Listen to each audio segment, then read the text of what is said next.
रहमतुल्लाहि व बरकातुहू। नशीन पर तशरीफ फरमा गुलबर्गा के मजलिस इत्तेहादुल मुस्लिमीन के सदर मोहतरम जनाब अब्दुल रहीम साहब, कर्नाटका के मजलिस इत्तेहादुल मुस्लिमीन के सदर मोहतरम जनाब उस्मान गनी साहब, जनरल सेक्रेटरी पठान साहब, गुलबर्गा शहर के मुअज़्ज़िज़ शख्सियात जिसमें मौलाना जावेद आलम कासमी साहब, मोहतरम जनाब इलियास बागबान साहब, वहीं पर हमारे पुराने दोस्त जनाब माजिद प्यारे साहब, जनाब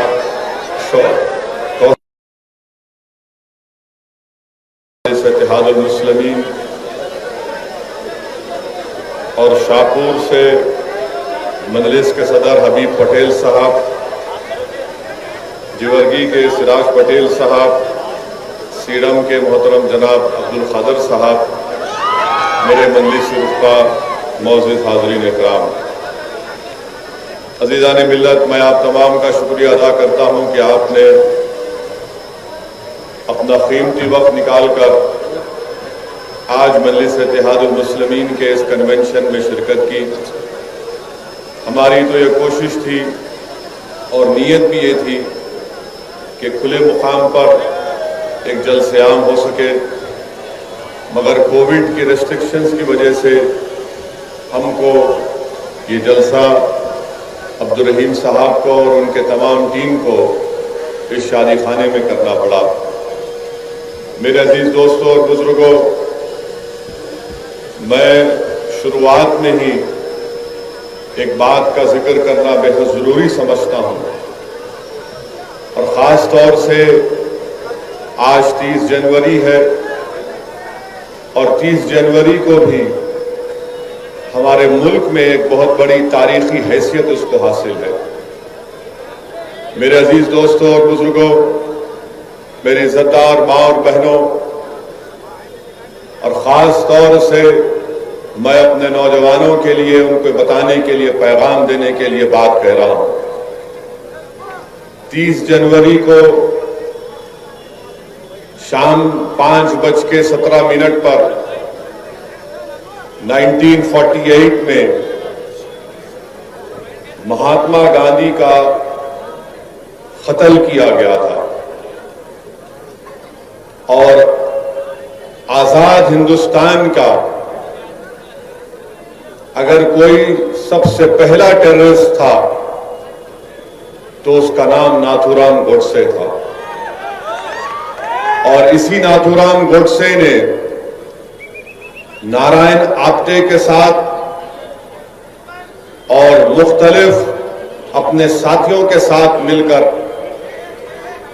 जिसमें कॉन्स्पिरेसी करने में सावरकर भी शामिल थे, इन सब ने साजिश करके महात्मा गांधी का कत्ल किया, और गोडसे ने बिरला हाउस दिल्ली में जब हर शाम महात्मा गांधी मुख्तलिफ मज़ाहिब के लोगों को बिठाकर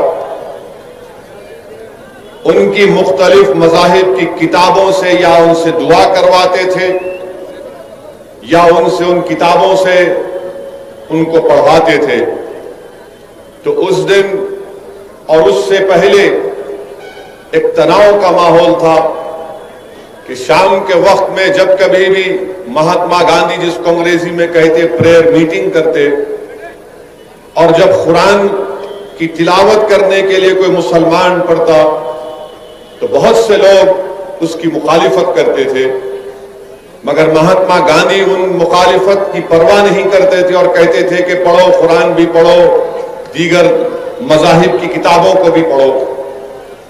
तो उस दिन नाथूराम गोडसे ने नारायण आप्टे के साथ मजमे से चीरकर गांधी के सामने आया और गांधी के पैर पड़ा और फौरन अपने पास से एक पिस्टल निकालकर महात्मा गांधी के ऊपर 3 गोलियां बरसा दी और उसी दिन महात्मा गांधी का कत्ल हो गया। मैं नौजवानों के बात इसलिए बताना चाह रहा हूं कि नाथूराम गोडसे ने गांधी को क्यों मारा, गोडसे की सोच और गोडसे की आइडियोलॉजी क्या थी और गोडसे के पीछे कौन लोग थे। मैं सावरकर का नाम इसलिए लिया हूं क्योंकि सुप्रीम कोर्ट के रिटायर्ड चीफ जस्टिस थे कपूर, जस्टिस कपूर कमीशन की रिपोर्ट में ये बात को कहा गया कि सावरकर महात्मा गांधी के कत्ल में कॉन्स्पिरेटर थे और महात्मा गांधी के कत्ल से पहले सावरकर के घर को जाकर गोडसे और आप्टे ने सावरकर से मुलाकात की और सावरकर ने नीचे आकर उनको छोड़कर कहा कि तुम जिस मकसद के लिए जा रहे हो तुमको उसमें कामयाबी मिलेगी। कपूर कमीशन की रिपोर्ट में बात कही गई और गोडसे ने गांधी को क्यों मारा, क्योंकि गोडसे ये कहता था कि गांधी मुसलमानों की हिमायत करते हैं। गोडसे ने गांधी को इसलिए मारा क्योंकि गोडसे का और उसके साथियों का मानना यह था कि गांधी हिंदुओं के इंटरेस्ट को प्रोटेक्ट नहीं कर रहे और गोडसे ने गांधी के जिस्म में 3 गोलियां दाग दी। नौजवानों याद रखो इस बात को कि गोडसे ने गांधी को कत्ल करने से पहले अपनी खतना भी कराई थी और नहीं ये सुनिए, ये इसलिए किया था कि गोडसे को यकीन था कि जब मजमे में मैं महात्मा गांधी पर गोलियां बरसाऊंगा और लोग मुझे टूट पड़ेंगे और मुझे मारेंगे और जब मेरे जिस्म के कपड़े उतार कर देखा जाएगा तो हिंदुओं को यकीन हो जाएगा कि देखो एक मुसलमान ने गांधी का कत्ल कर दिया। ये इस सोच के आदमी थे, ये इस तरह की हरकत गोडसे ने की। मैं आज आपको ये बात बता रहा हूं कि आज भी सारी दुनिया जानती है कि अगर उस वक्त की कांग्रेस की हुकूमत सही गांधी के असैसिनेशन के कत्ल की इन्वेस्टिगेशन करती तो उसी वक्त बड़े बड़े संघ परिवार के लीडर जेल में रहते थे, मगर उस वक्त की कांग्रेस की हुकूमत ने सही इन्वेस्टिगेशन नहीं किया। आज भी गांधी के कत्ल का जो लोग उसमें साजिश रचाए आज भी ये चेहरे सामने नहीं आते। अच्छा, ये गोडसे और नारायण आप्टे कौन थे? ये नारायण आप्टे एक दीक्षित महाराज के पास गया, दोनों गए गोडसे और नारायण आप्टे, जाकर कहा कि दीक्षित महाराज हम निजाम की पैसे लूटेंगे, तुम्हारे पास बड़े बड़े गाड़ियां, हमको बड़े बड़े गाड़ियां दे दो। तो दीक्षित महाराज ने कहा लेकर जाओ और कई दिन हो गए तो महाराज ने कहा कि बेटा क्या हुआ, बड़ी गाड़ी तो लेकर चले गए, बोले अभी कर रहे। बाद में दीक्षित महाराज को समझ में नहीं आया तो गए, जाकर देखा तो क्या हुआ कि उनकी बड़ी अंपाला गाड़ी में नारायण आप्टे अपनी गर्लफ्रेंड के साथ इश्क रचा रहे।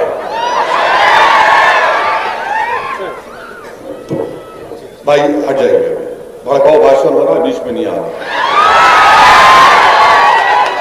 ये हिस्टोरिकल फैक्ट है, हिस्टोरिकल फैक्ट है। मैं बिल्कुल सच्चाई से कह रहा हूं। वो महाराज बोले ये क्या है, तुम तो गाड़ी लेकर गए थे निजाम के पैसे लूटने के लिए और तुम यहां पर अपनी गर्लफ्रेंड के साथ हमटी डमटी मनी हनीमून क्या कर रहे हो? ये पहली मिसाल।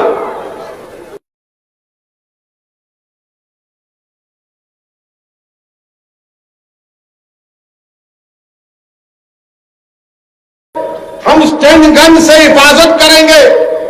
अक्सरेती तबकों की स्टैंड गन ले लिए, उसको कॉक करना नहीं आया, इस्तेमाल करना नहीं आया। ये इनका बैकग्राउंड। और गोडसे का और एक बैकग्राउंड सुनो आप।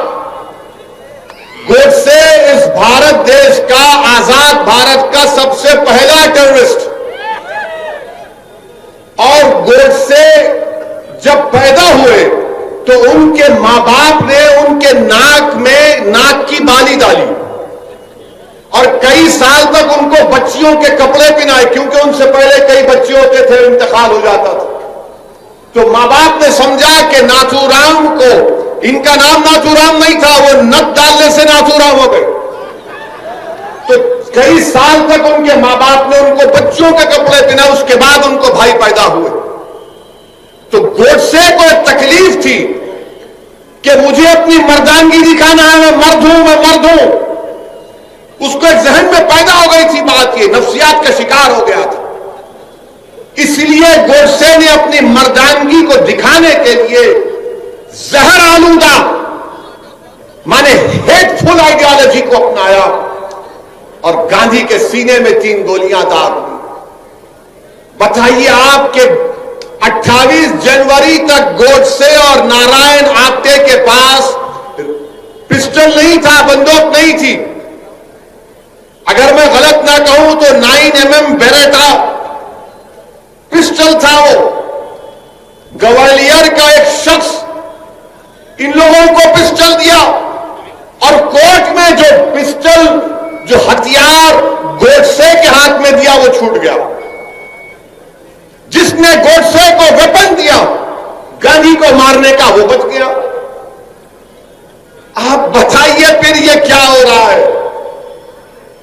गोडसे ने और नारायण आप्टे को सजा हुई, उनको फांसी हुई, मगर आज भी आपसे कह रहा हूं कि जिन लोगों ने गोडसे को हथियार दिया, एक मर्तबा नहीं 5 मर्तबा बापू पर जान लेने का हमला इन तीन सबने मिलकर किया था।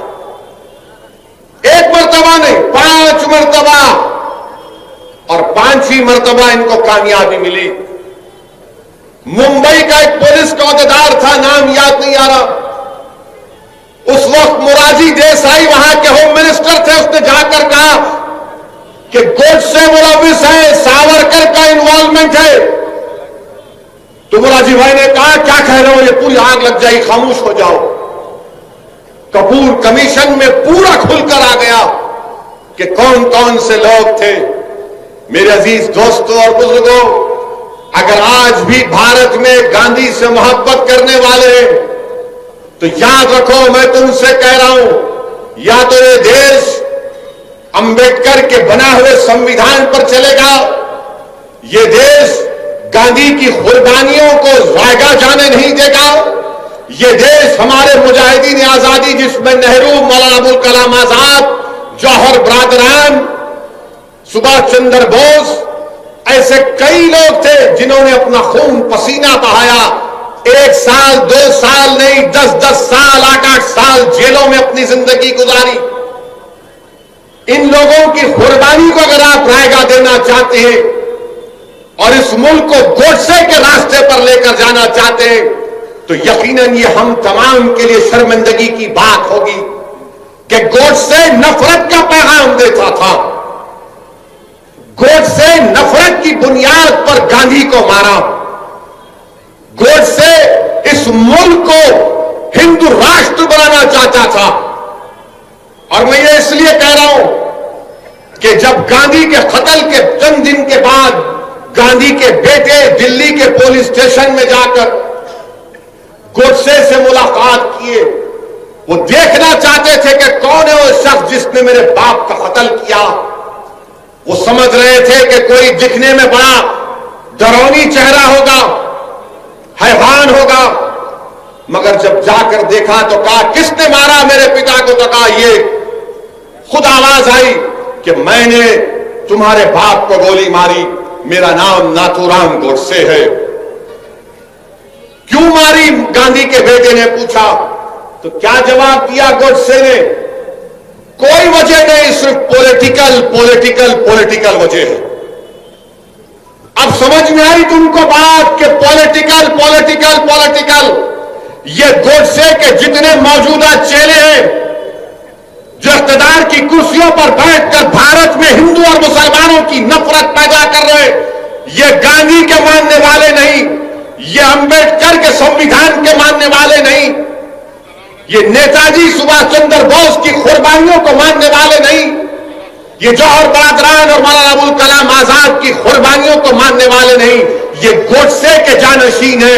और ये तमाम गोडसे के जानशीनों ने ही, ये तमाम गोडसे के जानशीनों ने ही दिल्ली की सड़कों पर सिखों का कत्लेआम किया। ये तमाम गोडसे के जानशीनों ने ही भारत की सरजमीन में हिंदू और मुसलमानों में फसाद करवाया। ये तमाम गोडसे के जानशीन है जिन्होंने 6 दिसंबर को बाबरी मस्जिद शहीद की। ये तमाम गोडसे के जानशीन है जिन्होंने आसाम में नल्ली का मैसेकर किया। ये तमाम गोडसे के जानशीन है जिन्होंने मुरादाबाद में फसाद किया। हर जगह पर अगर देखा जाए तो गोडसे के चाहने वाले हैं, क्योंकि गांधी का जो चाहने वाला है, यकीनन गांधी हिंदू थे, अपने मजहब पर चलते थे, राम को बड़ा मानने वाले थे, मगर गांधी जिस मोहब्बत और अकीदे से राम को मानते थे, ये आज मौजूदा दौर के गोडसे राम के नाम पर मुल्क में नफरत पैदा करना चाहते हैं। क्योंकि जब गांधी को गोली मारी गई तो गांधी ने क्या कहा है? राम कहा। गांधी ने क्या कहा था? इसलिए नौजवानों, फर्क समझो। ये गोडसे के जानशीन जो आज हमारे सामने हैं, इनको पहचानो, जो नफरत पैदा करना चाहते हैं हमारे भारत में। इनके पास इख्तिदार होगा, इनके पास ताकत होगी, मगर याद रखो, इंसान की तारीख गवाह है कि हमेशा जीत मोहब्बत की हुई है, नफरत को शिकस्त हुई है, और इंशाअल्लाह ताला मोहब्बत गालिब होगी शिकस्त को, और ये नफरत को शिकस्त होगी इंशाअल्लाह ताला। इसीलिए मेरे अजीज दोस्तों और बुजुर्गों, ये बात आपके सामने अर्ज करना बेहद जरूरी था। और ये संघ परिवार के लोग बोलते हैं, नहीं गोडसे हमारे पास नहीं था। कहां से आया? आसमान से टपका उन्हें। गोडसे का भाई का फ्रंट लाइन मैगजीन का इंटरव्यू है संघ परिवार के लोगों। उनके भाई का नाम शायद गोपाल गोडसे था, जिन्होंने फ्रंट लाइन के इंटरव्यू ने कहा कि अडवाणी झूठ बोलता है। हमारा भाई नाथूराम गोडसे संघ परिवार का इंटेलेक्चुअल वर्कर था। हम बचपने से आरएसएस से वाबस्ता थे। और आप कहते नहीं नहीं, अरे कितना नहीं नहीं बोलेंगे, हर चीज तुम्हारी सामने है। और तुम ये समझ रहे हो कि बिल्ली अगर आंख बंद करके दूध पीती है तो दुनिया नहीं देखती, दुनिया जानती है आप कहां से आ रहे हैं। मेरे अजीज दोस्तों और बुजुर्गों, एक और वाकया सुनो। जब नाथूराम गोडसे को कोर्ट में फांसी की सजा दी गई थी तो कोर्ट में बैठने वाले वकील और लोग रो रहे थे। वो समझ रहे थे देखो कितना बड़ा देशभक्त है गोडसे, उसको फांसी की सजा दे दी गई। क्या आज तुम नहीं देखते नजारे वो? क्या आज तुम नहीं देखते नजारे वो कि जो लोगों का कत्ल करते हैं?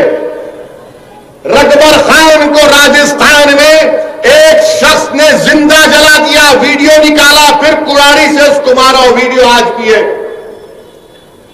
जब उस शख्स को राजस्थान के अदालत में लाया गया तो उसको जुलूस की शक्ल में लाया गया, जैसा लाया गया कि इनके बहन का शौहर था और अपने पहले मर्तबा अपने ससुराल को आ रहा है।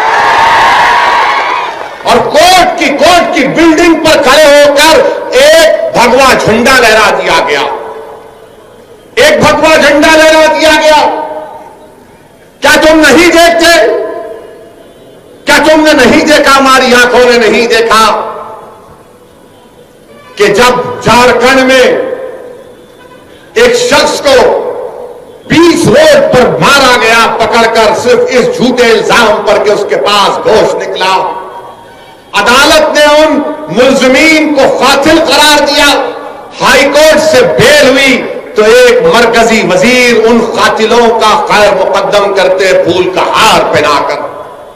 क्या तुम्हारी आंखों ने नहीं देखा कि जब अखलाक को मार दिया गया और अखलाक के मारने वाले के कि उसकी मौत हुई तो सिटिंग मिनिस्टर जाकर उसके जनाजे पर फूल चढ़ाता है? क्या तुम्हारी आंखों ने नहीं देखा कि भारत में जुलूस निकाले गए कि देश के गद्दारों को गोली मारो फुला फुला को?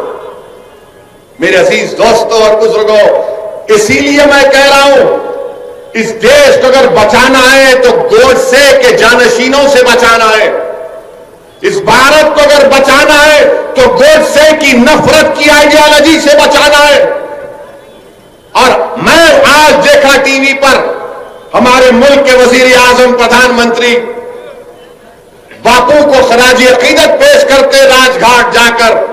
क्या हमारे मुल्क के वजीर आजम को नहीं मालूम कि जस्टिस कपूर कमीशन की इंक्वायरी ऑफ रिपोर्ट में बात कही गई कि सावरकर को कॉन्स्पिरेटर थे? बताओ क्या यह झूठ है या सच है? आप गांधी को भी खराज अकीदत पेश करेंगे और सावरकर को भी अपना हीरो मानेंगे? अरे ये कैसा मुमकिन है?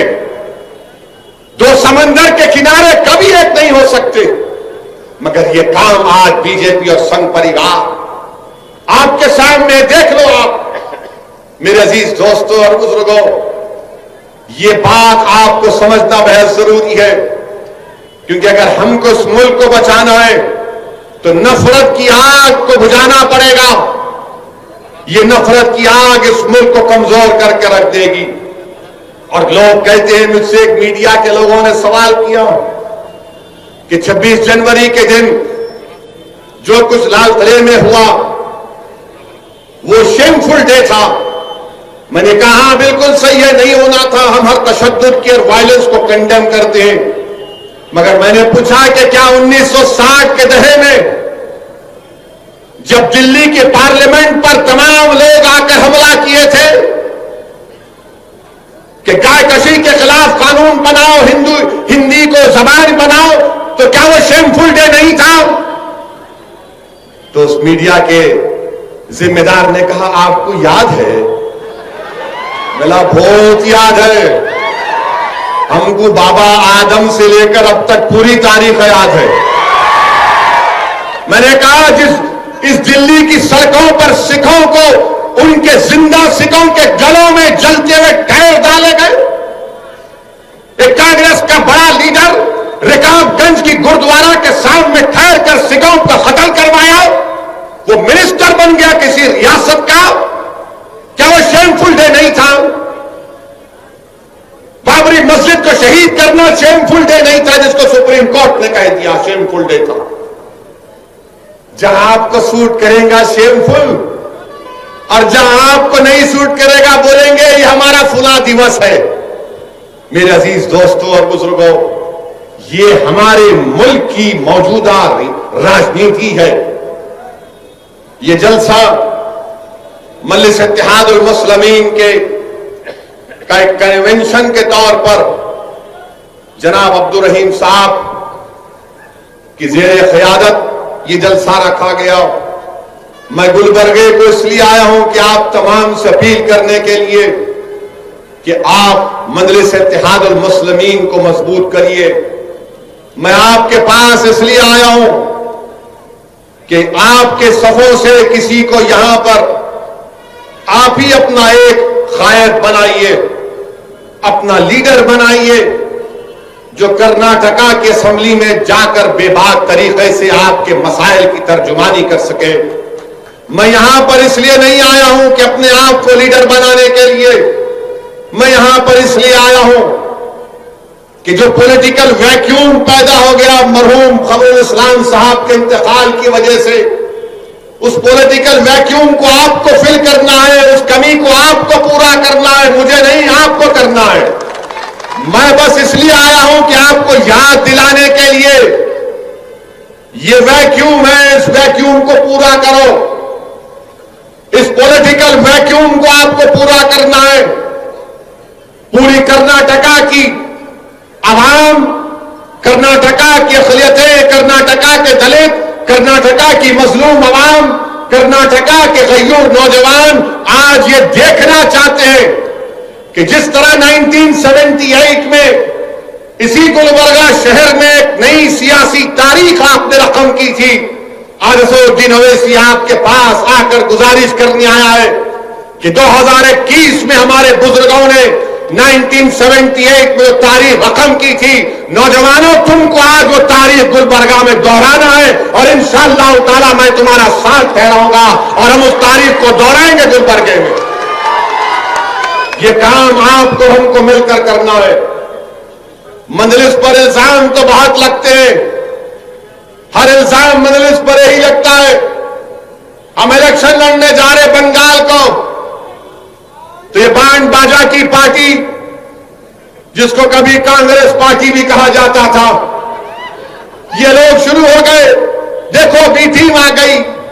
अच्छा उन्हों काफी नहीं थे तो ममता बनर्जी भी शुरू हो गई। ओवैसी ये ओवैसी वो। अरे भाई आखिर में ही मिला क्या? तुम लोगों को कोई और नहीं है भारत में? बी टीम, सी टीम, वो फुला टीम। अरे आप क्या किए बताओ? कौन सा कारनामा आप अंजाम दिए? कर्नाटका में कांग्रेस के एमएलए कूद के जाकर बीजेपी में चले गए। मेरे से पूछ के गए थे, मेरे से बात करके गए थे, या इलियास बागवान साहब के पास आकर बैठे, जरा बाग में केला खिलाओ हम तुम्हारे साथ चलते, या अब्दुल रहीम के पास जाके बोले थोड़ा मिर्ची लगा दे हम दौड़ते।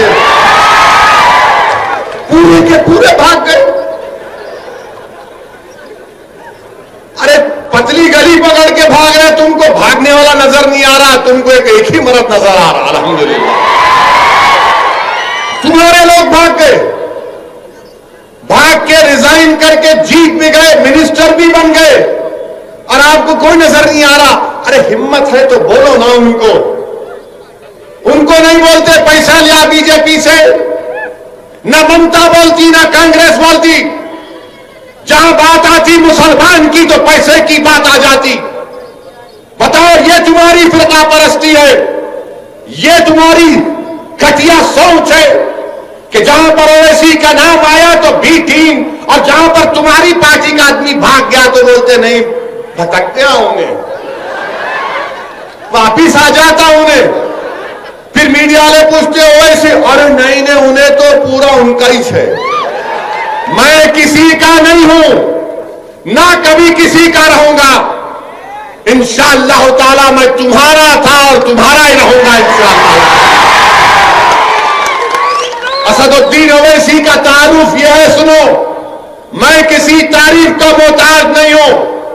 मैं पाक रसूल मोहम्मद सल्लल्लाहु अलैहि वसल्लम के दर का कुत्ता हूं, ये मेरी तारीफ और तारुफ है। मुझे किसी की तारीफ या हिमायत या वाहवाह की जरूरत नहीं है।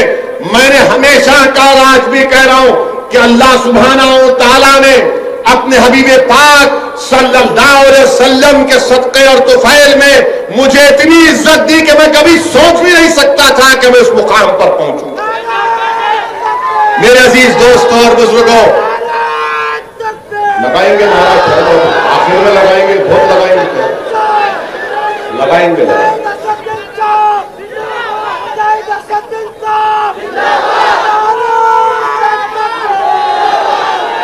अरे मेरे शेर मेरे साथ नारा लगा, नारे तकबीर, नारे तकबीर।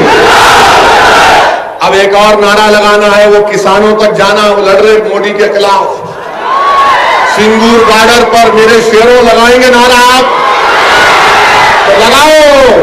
हिंदुस्तान, भारत, भारत। जरा जोर से पुकारो, ऐसा नहीं होता अभी से तुम हाँ हाँ कर रहे, हाँप रहे क्या? जरा पूरी ताकत के साथ पूरा हिल जाना। भारत, भारत का किसान, भारत का किसान, भारत का किसान। आप बैठो। ये मजा नहीं आता कांग्रेस दूसरी पार्टियों में, अपने पास ही चलता है। मिर्ची है ना यहां पर। मजलिस से मुखालिफत, हम बिहार में इलेक्शन लड़े, बिहार में इलेक्शन 20 सीट पर लड़े, 20 सीट पर हम इलेक्शन लड़े। अच्छा, पहले बिहार से पहले कर्नाटका पे असेंबली के इलेक्शन में हम कुमारस्वामी और देवेगौड़ा साहब की तायीद करें। ये हमारे को नहीं मालूम था तायीद करे। जब उन्होंने सीएम बन रहे थे, मैं मुल्क से बाहर था, उम्रा करने जा रहा था। बोले आप आओ, मेरा मैं नहीं आता। बोले क्यों नहीं आते? मेरा मैं डाइस पे नहीं खड़े रहता, एक से एक हमा किस्म के लोग बैठे, मैं नहीं आ सकता।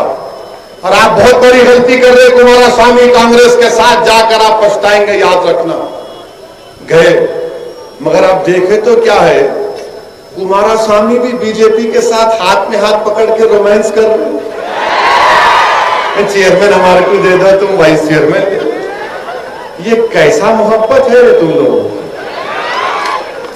एक पे रहना ना, वो भी नहीं। अब चेयरमैन का इलेक्शन है, हमारे को चेयरमैन दे दो, हमारे को वो दे दो। अरे गारत का घड़ा भरता नहीं तुम लोगों का। जो भी हमारे को लाओ लाओ लाओ लाओ लाओ, जो भी है खींच लो। मेरे अजीज दोस्तों और बुजुर्गों, बिहार में 20 सीट पर हम लड़े, 5 पे अल्हम्दुलिल्लाह अल्लाह ने कामयाबी दी। अब बचे जो 15 सीट है, 9 सीट पर आरजेडी, कांग्रेस, सीपीआई, सीपीएम, सीपीएमएलए बनके महागठबंधन बनाए। 9 पे वो जीत गए हमारे खिलाफ, 6 पे नीतीश कुमार और बीजेपी जीती। अच्छा, वो 9 जो जीते, जहां पर हमारे 9 कैंडिडेट थे, उनकी मेजॉरिटी हमारे को जो वोट मिले उससे बढ़ के मिले। जो 6 एनडीए जीती, पानी पिला दे, इतनी हिम्मत तुम्हारी। हम सबको पानी पिला रहे हो, हमारे को बॉटल दे रहे। 6 सीट पे एनडीए जीती, उनका जो टोटल वोट था वो मजलिस के उम्मीदवारों से बढ़ के था, हर कैंडिडेट का। मगर उसके बाद शुरू हो गए, देखो उन्हों करे, देखो उन्हों करे। अरे प्यारे, 70 साल से कोई तुमके सामने खड़ा नहीं हुआ था, अब खड़ा हुआ बोलने के लिए, आओ मैं खड़ा हूं, तुम्हारे को हराऊंगा। क्या करते करो तुम, अब क्या किया तुमने बताओ? आज बिहार की सरजमीन पर, सीमांचल की सरजमीन पर, सीमांचल की जनता ने मजलिस-ए-इत्तेहादुल मुस्लिमीन को कामयाब किया।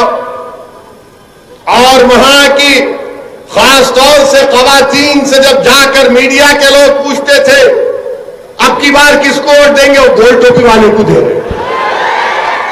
मेरे को जब मालूम हुआ, मेरा गोल टोपी तो सबकी गोल रहती, ये बोले नहीं वो गोल टोपी वाला।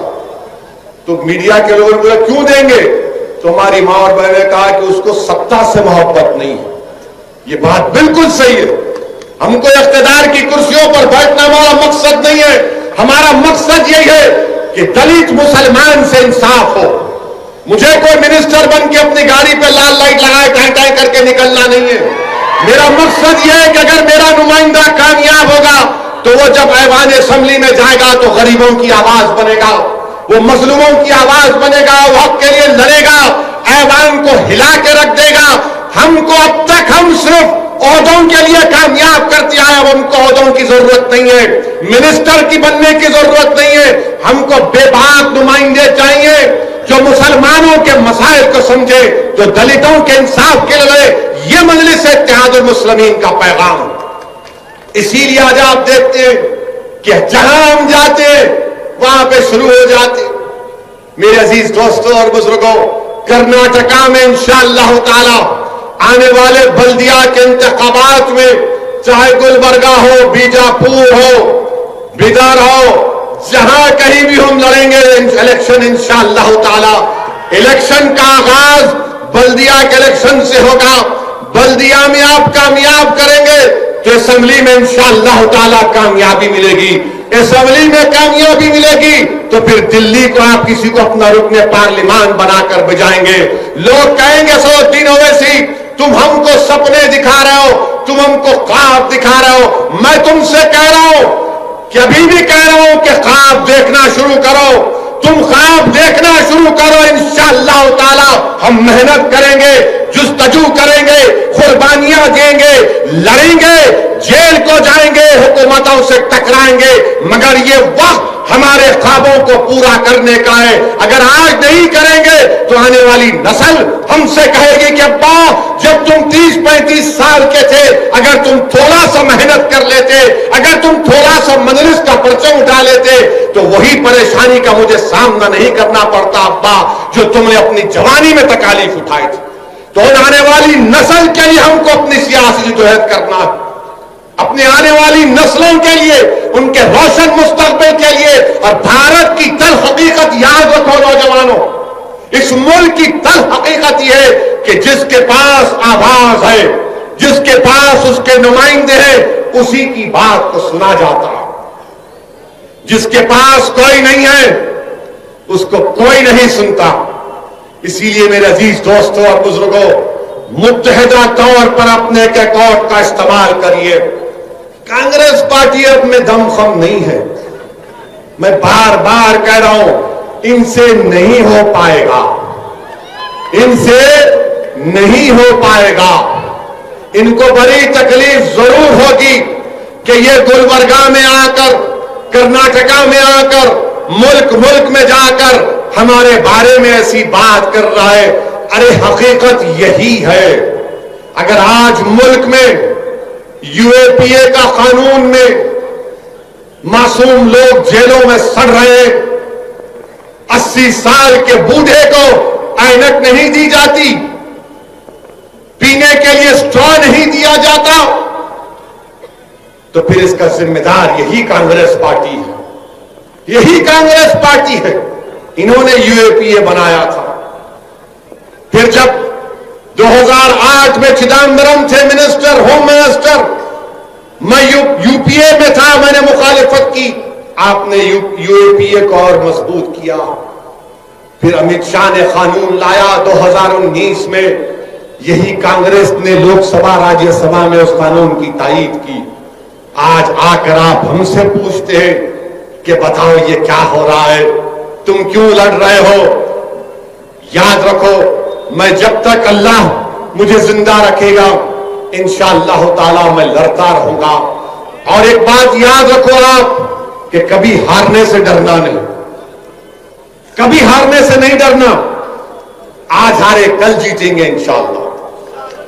तुम जिस दिन तुम ये हार का खौफ अपने दिलों से निकाल दोगे, हार का खौफ अपने दिलों से निकालो, जीत की उम्मीद रखो और जुस्तजू करो, मेहनत करो, तुम देखोगे कि तुम्हारे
ये बंदा नवाज की सरजमीन है, आपको यहां पर अपनी पार्टी को मजबूत करना है। और मुझे यकीन है कि इंशाअल्लाह ताला जिस तरह बिहार में मजलिस को कामयाबी मिली, मुझे यकीन है कि इंशाअल्लाह ताला मुल्क के कोने कोने में, खास तौर से कर्नाटका में मजलिस को आप अपनी दुआओं से, अपनी मोहब्बतों से नवाज कर मजलिस को कामयाब और कामरान करेंगे। मेरे अजीज दोस्तों और बुजुर्गों, यहां पर बीजेपी की हुकूमत एक नया कानून पास कर दिए कि पहले गाय कशी पर कानून था, अब तो बोले कि कुछ भी नहीं कटना, कटना ही नहीं कहते, कुछ भी नहीं काटना। क्या कानून बनाए? मैं देख रहा था, गाड़ी में आते आते पढ़ रहा था, अजीब और गरीब कानून बनाए। चीफ मिनिस्टर कर्नाटक का क्या कानून?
हाँ, क्या मजा नहीं आ रहा? खाने में बोल रहे हो,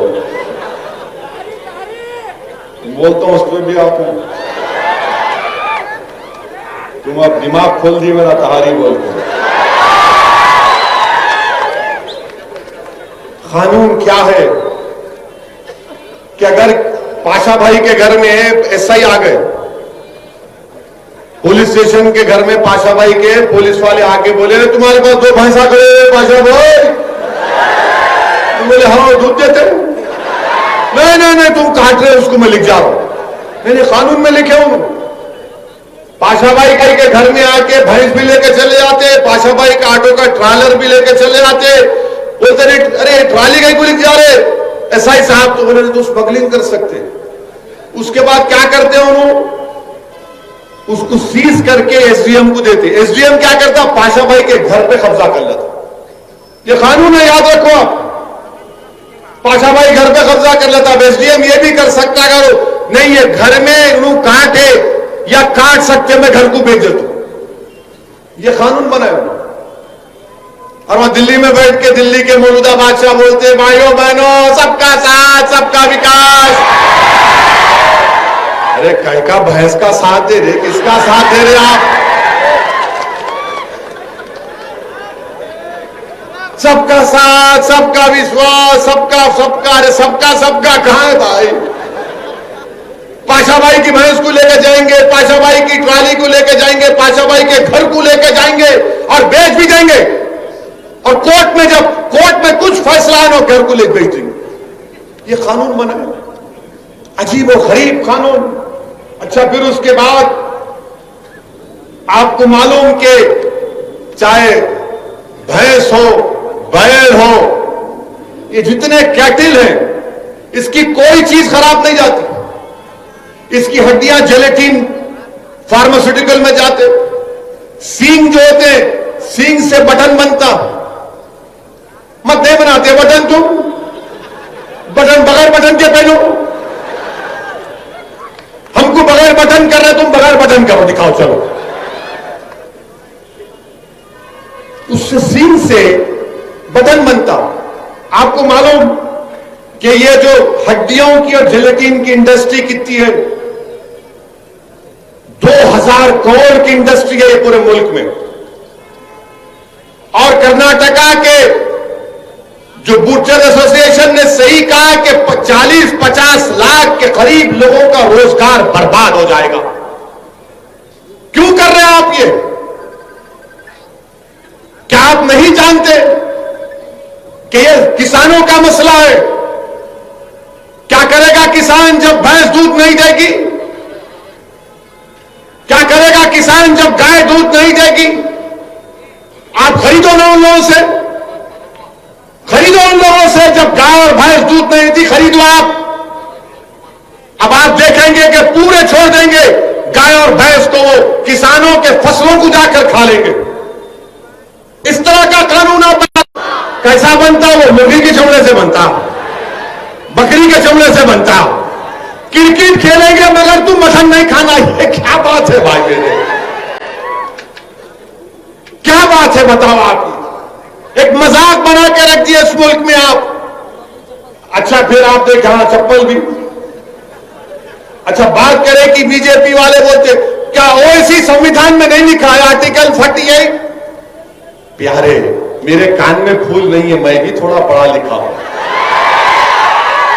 डायरेक्टिव प्रिंसिपल है। आप याद रखो नौजवानों, कहीं डिबेट हुई तो तुम्हारे को बोल रहा हूं आर्टिकल 48 है, तुम बोलना आर्टिकल 47 पढ़ा तू। अरे जाहिल हौले, पढ़ा नहीं पढ़ा बोल। आर्टिकल 47 क्या बोलता मालूम आपको? भारत का संविधान का आर्टिकल 47 यह बोलता कि हुकूमत की यह जिम्मेदारी है कि न्यूट्रिशन, ताकत में, बच्चों में, भारत के बाशिंदों में न्यूट्रिशन का इजाफा हो। दूसरा बोलता है कि आपकी जिंदगी का मियार उठे। तीसरा यह बोलता है कि लोगों की सेहत अच्छी हो। और चौथा आर्टिकल 47 बोलता है कि साइंटिफिक टेम्परामेंट पैदा हो। आर्टिकल 47 में न्यूट्रिशन। अच्छा आप देखो बाप, कर्नाटका में नेशनल फैमिली हेल्थ सर्वे का चौथा राउंड हुआ। उन्होंने क्या कहा कि शेड्यूल ट्राइब, शेड्यूल कास्ट के खास तौर से इसमें 39% बच्चे स्टंटेड है, यानी जो उनका हाइट होना उससे कम होता।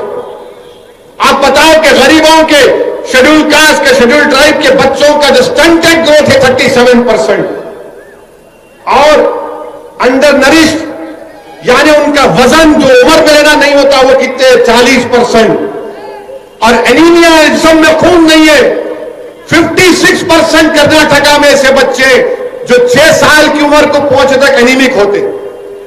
अब आप क्या कर रहे हैं इन लोगों?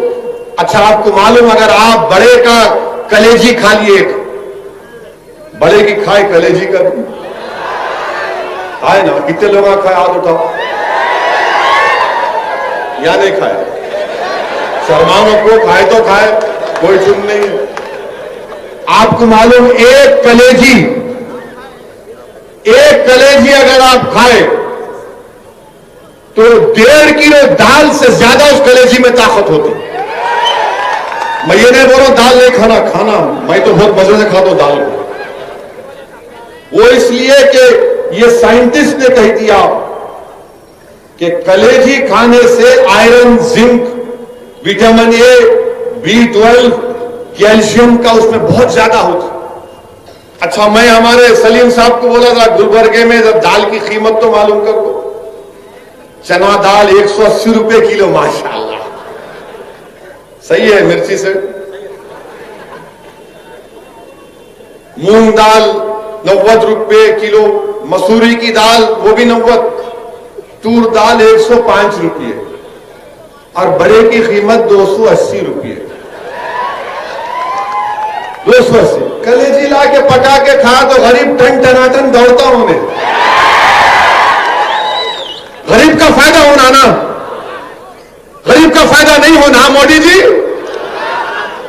बोले नहीं तुम 180 की चना दाल खा रहे, कहां से लाएंगा आप? 15 लाख के 15 पैसे नहीं दिए, अगर 15 लाख देते तो बोलता वही खाता, वो भी नहीं दिया। ये साइंस है, मेरे बोलने का तरीका समझाने के लिए बोल रहा हूं, मगर ये साइंस है। और ये बोल रहे कानून बना रहे आप, हमारे चीफ मिनिस्टर कर्नाटका। अच्छा फिर आप ये भी देख लो भारत में कितने लोग गोश्त का बीफ खाते हैं, बीफ और बफेलो। 2011 का सेंसस है 8.35 करोड़ लोग बीफ और बफेलो खाते। पूरे गरीबा हैं, दलित, शेड्यूल ट्राइब, शेड्यूल कास्ट, मुसलमान, पूरे गरीबा हैं। कोई बकरे का गोश्त नहीं खा सकता। अपने बच्चों को ताकत दिला, जो लेबर काम करता, एक टाइम का खाना खाता। आप भूखा रख रहे पूरे देश में, पूरा देश गरीबों से भूखा है। आप बोलते मैं डाला ना पैसे, अरे कहां डाले भाई? मेरे अजीज दोस्तों और बुजुर्गों, अच्छा ये लोग बार बार बोलते नहीं ये खाली ओवैसी बोलता बड़ा बड़ा कल्याणी बिरयानी। इंडस वैली सिविलाइजेशन 5000 साल पुराना सिविलाइजेशन, वहां जाकर वहां के एक्सपर्ट्स आसार कदीमा के खोद के निकाले तो किसकी हड्डियां निकले मालूम पड़े के 5000 साल पुराना इंडस वैली सिविलाइजेशन। और आप बोलते नहीं करना। हम चीफ मिनिस्टर से इतना बोल रहे कि आप लाखों लोगों को बेरोजगार कर देंगे और जब गरीब बेरोजगार हो जाएगा, उसके पास काम नहीं होगा तो वह गरीब क्या करेगा बताओ। जब जानवर नहीं कटेगा, खेतों में जाएगा, किसानों की फसल को खा लेगा। आप खरीदो ना भाई, फिर आप वो भी नहीं, ना कानून बना दिए। अरे प्राइवेसी का सुप्रीम कोर्ट का जजमेंट है, मैं अपने घर में बैठ के क्या खाता हूं, आपको क्या शौक है उसमें झांकने का। हर बुट्टी में झांकते, मुंडी घुसाते अपनी, क्या है इसमें, इसमें क्या है, इसमें क्या है। अरे कहीं को मुंडी घुसाते हैं उसमें। मैं मेरे घर में क्या खाता हूं, आपको क्या फिक्र नहीं। झांकते में तुम्हारे क्या पका रहे, हंडी में क्या है दिखाओ, खुड्डी में क्या है दिखाओ। कोई बात है? कब तक झांकेंगे हंडी और खुड्डी में तुम लोग? खाने को खाना नहीं है भारत के गरीबों के पास। अनकॉन्स्टिट्यूशन लॉकडाउन लगा दिए। कितने 10 करोड़ नौकरियां चले गई। ये मीडिया के लोगों को पूछो आप, मेरे जाने के बाद, मार्च के बाद इनकी नौकरियां भी नहीं रहेंगी, याद रखो आप। देखो मुंडियां हिला रहे, यूं कर रहे, उनको मालूम मार्च के बाद कोई नौकरियां नहीं रहेंगी मीडिया की, इनकी भी नौकरी जाने वाली है। मगर मोदी जी क्या बोलेंगे? गोश्त मत खाओ मित्रों, नारा लगाओ, नफरत फैलाओ। क्या हो रहा है ये? मुल्क कहां किस रास्ते पर जा रहा है? और फिर उत्तर प्रदेश में तो एक नया कानून बना दिया उन्होंने। टाइम है ना, 15 मिनट है। उत्तर खत्म कर दो तुम, नहीं तो योगी आदित्यनाथ बोलेंगे मेरे पे नहीं बोले, बोलेंगे पाशा, सब पे बोलेंगे। हम नहीं बोले तो कौन बोलता ही नहीं आजकल। नहीं गूंगे नहीं है, हमारी तकरीर यूट्यूब पे सुन के बोलते वाह क्या बोले, कतर लो। उत्तर प्रदेश में एक कानून बनाए, वही कानून यहां पे चीफ मिनिस्टर बनाते बोल रहे। क्या कानून है मालूम आपको? मजहब तब्दीली का कानून। अब आप पेट पकड़ के हंसीगे, देखो अभी बात में। अच्छा कानून कैसा कानून है सुनो आप। कानून ये बोल रहा है कि अगर इज्तिमाई तौर पर कोई अपना मजहब तब्दील कर लिए तो उस पर यह कानून लागू होगा, पकड़े जाएंगे। अच्छा इज्तिमाई माने कम से कम 30-40 तो होना ना, नहीं ओनली 2 है तो भी कानून लागू होता है। 2 भी कबूल करे तो मास कन्वर्शन। अरे पाशा तेरे को अंग्रेजी कौन सिखाया है कानून बनाने वाले को? 2 लोगों का मास कन्वर्शन होता, 2 लोगों की शादी होती। अच्छा फिर इनका सेक्शन 2(1) क्या बोलगा?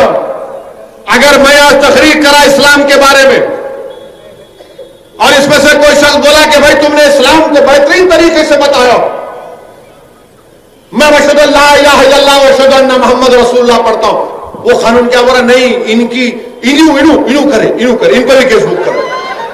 नहीं कन्वर्टर कहते हैं। मैं कन्वर्टर, गाड़ी का कंडक्टर कन्वर्टर है ये।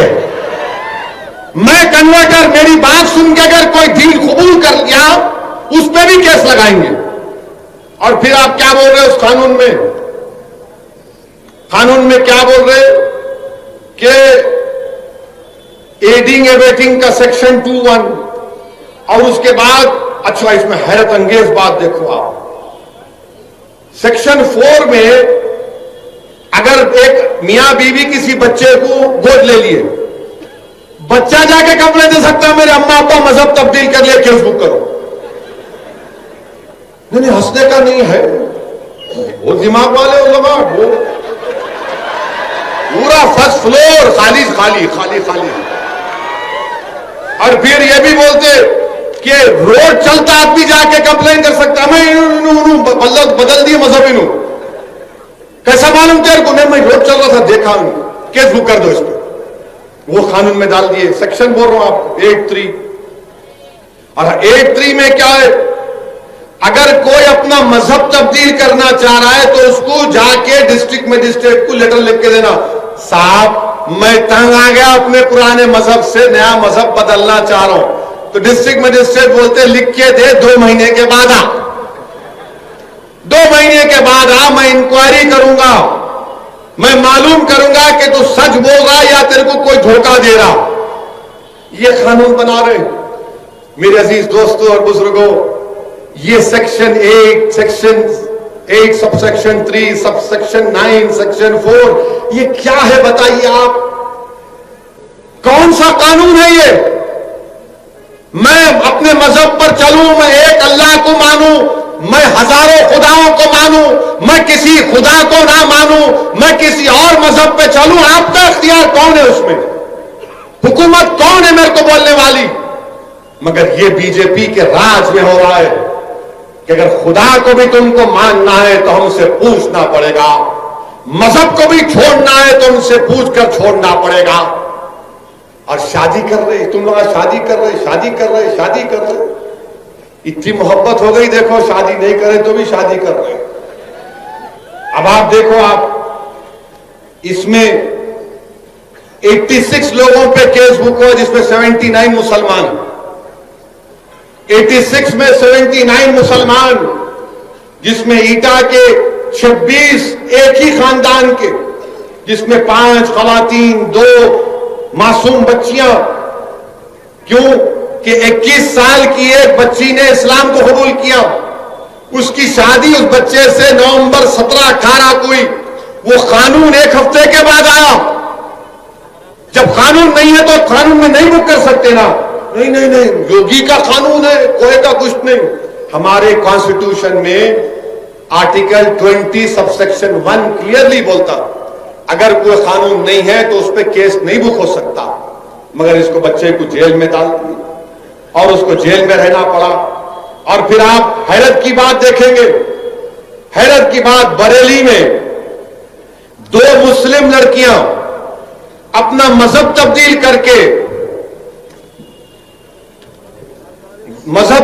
करके शादी करते हैं तो पुलिस उनको प्रोटेक्शन दी, पुलिस उनको प्रोटेक्शन दी।